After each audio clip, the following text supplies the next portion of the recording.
Friends, இன்னைக்கு நம்ம பார்க்க போகிறது கிச்சனில் நம்மக்கிட்ட கண்டிப்பாக இருக்க வேண்டிய சில ஸ்பைசஸ். நம்ம அன்றாடம் சமையலுக்கு என்னெல்லாம் தேவையோ, கடுகு, சீரகம், மிளகா வத்தல், அந்த மாதிரி நம்ம சவுத் இண்டியன் குக்கிங்கும் சரி, வடநாட்டு சமையலுக்கும் சரி, அதுக்கப்புறம் சில கான்டினென்டல் சமையலில் என்னெல்லாம் ஸ்பைசஸ் யூஸ் ஆகுது அதை நான் காமிச்சிருக்கேன். நம்ம எல்லாருக்கும் தெரிஞ்சது தான், நான் ஒன்றும் புதுசாக ஒன்றும் சொல்லலை. ஆனால் நம்மள நிறையா சின்ன பொண்கள் இப்போ தான் கல்யாணம் ஆகி போயிருப்பாங்க, பிகினர்ஸ் இருப்பாங்க, அவங்களுக்கு தெரியாமல் இருக்கும். சில பேச்சுலர்ஸ் இருப்பாங்க, அவங்க அன்றாடம் குக்கிங் பண்ணுறதுக்கு சாமான் வாங்க இதுக்கு போவாங்க, சூப்பர் மார்க்கெட்ஸ். ஸோ இதை அவங்க தெரிஞ்சு வச்சுட்டாங்கன்னா அவங்களுக்கு ரொம்ப ஹேண்டியாக இருக்குங்கிறதோட அந்த ஒரு இதில் தான் நான் பண்ணியிருக்கேன். ஒரு சின்ன முயற்சி தான். நான் சிலதெல்லாம் விட்டுருந்துருக்கலாம், தெரியாமல் ஏதானோ மறதியில் கூட விட்டுருக்கலாம். அதை நீங்கள் கமெண்ட் பாக்ஸில் சொல்லுங்கள். கூடிய வரைக்கும் நான் நம்ம சமையல் என்னெல்லாம் சாம்பார் பொடி, ரசப்பொடி, பொடி வகைகளும் சொல்லியிருக்கேன், கார்னிஷிங்க்கும் சொல்லியிருக்கேன். அதனால் நீங்கள் பார்த்துக்கோங்க. உங்கள் எல்லாருக்கும் கண்டிப்பாக யூஸ் ஆகக்கூடிய ஒரு வீடியோவாக தான் இது இருக்கும்னு நான் நினைக்கிறேன். ஸோ வாங்க ஒன் பை ஒன்னாக நம்ம பார்க்கலாம். ஸோ நம்ம சவுத் இண்டியன் குக்கிங்கில் நமக்கு தாளிப்புக்கு, கார்னிஷிங்க்கு தேவையான ஸ்பைசஸ் இது எல்லாருக்குமே தெரிஞ்சது தான். இருந்தாலும் எல்லாம் ஒரு பக்கமாக வச்சுட்டோம் அப்படின்னா ரொம்ப சௌரியமாக இருக்கும். அண்ட் பிகினர்ஸ்க்கெல்லாம் இது கொஞ்சம் இதுவாக இருக்கும்னு நான் நினைக்கிறேன், யூஸ்ஃபுல்லாக இருக்கும். அதுக்காக சொல்லிட்டு இருக்கேன். கடுகு, சீரகம், மெந்தியம், மிளகா வத்தல், கடலைப்பருப்பு, உளுத்தம்பருப்பு, மஞ்சப்பொடி, இது எல்லாம் நீங்கள் உங்கள் அஞ்சரை பெட்டியில் போட்டுண்டாலும் சரி இல்லை ஸ்பைஸ் பாக்ஸஸ் ஆர் பாட்டில்ஸ் சின்னதாக கிடைக்கிறது அதில் போட்டுண்டாலும் சரி. இது நம்ம சமையல் ஆரம்பிக்கும் போதே நம்ம சவுத் இண்டியன் குக்கிங்கில் என்ன பொரியலாக இருக்கட்டும், இல்லை கூட்டுக்கு தாளிக்கணும், சாம்பாருக்கு தாளிக்கணும் அப்படிங்கும்பொழுது இது எல்லாம் கண்டிப்பாக வேணும். கூடவே பெருங்காயமும் வச்சுக்கணும். இப்போ நம்ம சில கம்பல்சரி பொடி வகைகளை பார்ப்போம். இது குக்கிங்க்கு ரொம்ப நமக்கு தேவையாக இருக்கும். ஒன்று பார்த்தீங்கன்னா சாம்பார் பொடி, காரப்பொடி, அதாவது ரெட் சில்லி பவுடர், இது ரசப்பொடி, இது உப்பு, டேபிள் சால்ட். இப்போ உப்புலேயும் உங்களுக்கு வெரைட்டிஸ் வந்துடுதோ. இது டேபிள் சால்ட்டு, நிறைய பேர் கல் உப்பு யூஸ் பண்ணுவாங்க, இல்லைன்னா இந்துப்பு, அந்த மாதிரியும் வெரைட்டிஸும் நீங்கள் வச்சுக்கலாம். இது தனியா பவுடர், இது ஜீரா பவுடர். ஸோ அப்புறம் மிளகு பொடி. நான் இந்த மாதிரி ஒரு க்ரஷர் வாங்கி வச்சுட்டுருக்கேன். அப்பப்போ இதை க்ரஷ் பண்ணி போட்டுக்கலாம். நீங்கள் ஒரேடியாக மிளகை கொஞ்சமாக அப்படி ரோஸ்ட் பண்ணிவிட்டு, ட்ரை ரோஸ்ட் பண்ணிவிட்டு, பவுடர் பண்ணி ஒரு சின்ன பாட்டிலையும் போட்டு வச்சுக்கலாம். ஸோ இதெல்லாம் வச்சுட்டாலே போகிறோம்.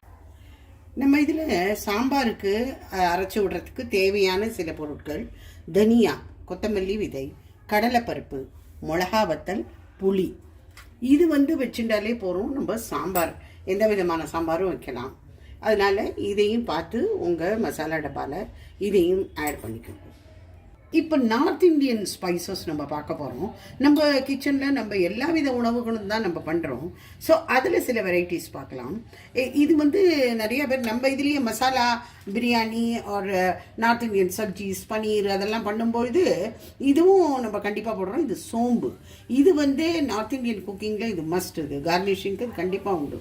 சோம்பு, சீரகம், இது பெங்காலிஸ் நிறையா யூஸ் பண்ணுவாங்க. பாஞ்ச் போரோன்னு பேர். 5 வித மசாலாக்கள் இதில் இருக்குது. நம்மளே கூட ஆற்றுல மிக்ஸ் பண்ணிக்கலாம், வீட்டில் மிக்ஸ் பண்ணிக்கலாம். ஆனால் இதில் பெங்காலிஸ் ராந்துனின்னு ஒன்று போடுவாங்க. ராந்துனிங்கிறது அநேகமாக கொஞ்சம் இந்த ஓமம் ஃபேமிலியை சேர்ந்தது. பட் அதுக்கு எக்ஸாக்டாக தமிழ் பேர் என்னன்னு எனக்கு தெரியாது. இந்த ராந்துனி ஸ்பைஸுங்கிறது அங்கே தான் கிடைக்கும். அது ரொம்ப ஒரு ஃப்ளேவர்ஃபுல்லாக இருக்கும். இந்த பாஞ்ச் போரோன்னு போட்டு நீங்கள் எந்த பொரியல் பண்ணினாலும் சரி, ஆலுக்கா சப்ஜி, அதாவது உருளைக்கிழங்கு சப்ஜிலாம் பண்ணும்போது, கிரேவி பண்ணும்போது இது ஒரு எக்ஸ்ட்ரா ஒரு இது கொடுக்கும். அது பாஞ்ச் போகிறோம். இது ஓமம். இந்த ஓமம் போட்டு நம்ம எந்த சப்ஜி பண்ணினாலும் பாருங்கள், அதுவும் அன்றைக்கி எல்லாருமே கேட்பாங்க, இன்றைக்கி என்ன வித்தியாசமாக இருக்கே, இன்றைக்கி கறி பொரியல் இதெல்லாம் ரொம்ப வித்தியாசமாக இருக்கேன்னு கேட்பாங்க. அதனால் அதுவும் நம்ம இதில் கண்டிப்பாக வச்சுக்கணும். இது வேர்க்கடலை. வேர்க்கடலை பார்த்தீங்கன்னாக்கா மகாராஷ்டிரியன் குக்கிங்கில் அது ரொம்ப ரொம்ப மஸ்ட். அது வேர்க்கடலை. இது வெள்ளை எள்ளு. இது நீங்கள் ரெண்டுத்தையுமே ட்ரை ரோஸ்ட் பண்ணிவிட்டு பவுடர் பண்ணி ஒரு பாட்டிலில் போட்டு ஃப்ரிட்ஜில் வச்சுருங்க. இது சாலடில் இல்லைன்னா வேறு ஏதாவது பொரியலில் இது நீங்கள் போட்டேன்னா, இல்லை கலந்த சாதத்துக்கு கூட போடலாம். இது ரொம்ப ரொம்ப நல்லா இருக்கும். இந்த இது ஒரு டேஸ்ட்டு ஒன்று தனியாக கொடுக்கும். அதே போல் பிரிஞ்சி இலை, பே லீஃப் ஆர் நம்ம வந்து தேஜ் பத்தான்னு ஹிந்தியில் சொல்லுவாள். இது வந்து தேஜ் பத்தா அதில் இது பிரியாணியாக இருக்கட்டும், புலாவாக இருக்கட்டும், இது போட்டோன்னே இது ரொம்ப ரொம்ப டேஸ்ட்டாக சப்ஜி இல்லாமல் போடலாம் அது. அதே மாதிரி மிளகா வத்தல். ஸோ இதெல்லாம் வந்து உங்களுக்கு வந்து கார்னிஷிங் வடநாட்டு குக்கிங்கில் மெயினாக கார்னிஷிங்க்கு கன்சிடர் பண்ணுறது இந்த சாமான்களை தான், இந்த மசாலா பொருட்கள். கூடவே மஞ்சப்பொடி, காரப்பொடி, பெருங்காயம். இது பொது நம்ம எல்லாருக்குமே. எந்த வித குக்கிங்க்குமே பார்த்தோம்னா மஞ்சப்பொடி இல்லாத எந்த சமையலும் இல்லை, காரப்பொடி இல்லாமையே எந்த டிஷ்ஷும் நம்ம பண்ண மாட்டோம். ஸோ அதனால் இதெல்லாமும் கம்பல்சரி ஐட்டம்ஸ் இது. இப்போ பார்க்குற சில பொருட்கள்லாம் நம்ம வந்து டெய்லி யூஸ் பண்ண மாட்டோம். ஆனாக்கு சில நாளைக்கு ஸ்பெஷல் டேஸ் பாயசம் வைக்கிறோம், பிரியாணி பண்ணுறோம், புலாவ் பண்ணுறோம். ஸோ அந்த மாதிரி ஒரு ப்ரிப்பரேஷன்ஸ்க்கெல்லாம் இதெல்லாம் தேவை. அதாவது ஏலம், ஏலக்காய், கிராம்பு, பட்டை, திருப்பி அதே பிரிஞ்சி இலை, மிளகா வத்தல். இது வந்து இந்த பிளாக் கார்டமம்னு சொல்கிறோம் இல்லையா, படி இலாய்ச்சின்னு சொல்லுவாங்க ஹிந்தியில், ஜாவித்ரி, கடற்பாசி. இதெல்லாம் வந்து இந்த செட்டிநாட்டு பிரியாணியில் வந்து இதெல்லாம் போட்டேன்னாக்க ரொம்ப ரொம்ப வாசனையாக இருக்கும், ஃப்ளேவர்ஃபுல்லாக இருக்கும். ஸோ அதனால் எப்போ நீங்கள் சூப்பர் மார்க்கெட் போனாலும் இதெல்லாமும் வாங்கி நீங்கள் வச்சுன்றணும். இந்த பெங்காலி சமையலில் பாஞ்ச் போகிறோம்னு சொன்னேன் இல்லையா, அதே மாதிரி கசகசாவும் அவங்க யூஸ் பண்ணுவாங்க. ஆலு பொஸ்தோ, இது இப்போ பொஸ்தோன்னு சொல்லுவாங்க. கசகசா வந்து நம்மள பாயசம் எல்லாம் கூட கசகசா பாயசம் உண்டு. அதனால் இதுவும் கண்டிப்பாக வச்சுக்கணும். இந்த கசகசாவை பெங்காலிஸ் என்ன பண்ணுவாங்கன்னா பால் பாயசத்துக்கு கூட தேஜ் பத்தா போடுவாள். இந்த பேலீஃப் இருக்கே, இதை வந்து 4 இது இந்த பால் பாயசம் பண்ணுறச்சே போடுவா. என்ன அதோட வாசனை நன்னா இருக்குன்னு சொல்லிட்டு. ஸோ அதனால் இந்த பாஞ்ச் போகிறோன்னு சரி, இந்த கசகசாமும் சரி, இதுவும் கண்டிப்பாக இருக்க வேண்டிய ஒரு ஸ்பைஸ். மேலும் சில பவுடர் வெரைட்டிஸ் நம்ம பார்க்கலாம். நார்த் இந்தியன் குக்கிங்கில் இதெல்லாம் வந்து கொஞ்சம் யூஸ் ஆகும். இது வந்து amchur powder, try mango powder. இது வந்து கரம் மசாலா. இதெல்லாம் வீட்லேயே கூட செஞ்சுக்கலாம். கரம் மசாலா பவுடர். இது வந்து காலா நமக்கு, பிளாக் சால்ட்டு. இது சோலே மசாலா. இது சாட் மசாலா. இது வந்து கசூரி மேத்தி.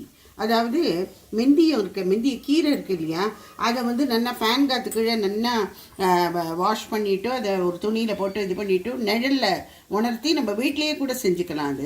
இது ரொம்ப நல்லா இருக்கும். இது எந்த சப்ஜியில் போட்டாலும் அந்த ரெசிபி வந்து அந்த பர்டிகுலர் சப்ஜி ஆர் தால் வந்து ஒரு தனி ஃப்ளேவர் கொடுக்கறத பார்க்கலாம். நீங்கள் நம்ம சமையலறையில் வெறும் north Indian, south Indian cooking மாத்திரம் இல்லை, இப்போல்லாம் குழந்தைகளுக்கு பிடிக்கிறது நம்மளே நிறையா ரெசிபிஸ் பார்த்து கற்றுக்கிறோம், ட்ரை பண்ணணும்னு பண்ணுறோம். ஸோ சில கான்டினென்டல் இட்டாலியன் வெரைட்டிஸும் நம்ம பண்ணுறோம்.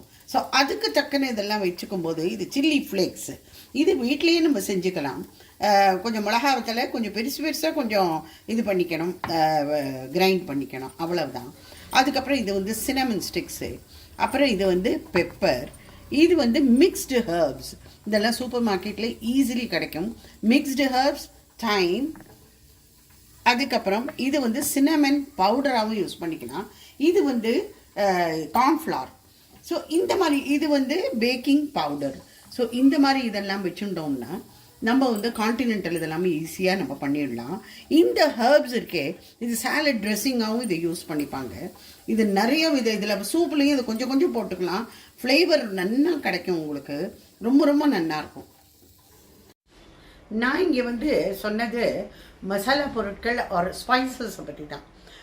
நான் மற்றபடி வந்து நம்ம அரிசி வேணும், ஆட்டா வேணும், கோதுமை வேணும், ரவை, மைதா, சேமியா, இந்த இதுக்கெல்லாம் நான் போகலை. நம்ம அன்றாடம் பொரியல், கறி, கூட்டு, பிரியாணி ஒரு புலாவ் இந்த மாதிரி பண்ணுறதுக்கெல்லாம் என்னெல்லாம் தேவைப்படும் அப்படிங்கிறத தான் நான் சொல்லியிருக்கேன். ஸோ உங்கள் எல்லாருக்கும் பிடிச்சிருக்கோன்னு நினைக்கிறேன். So stay safe and thank you for வாட்சிங். பை.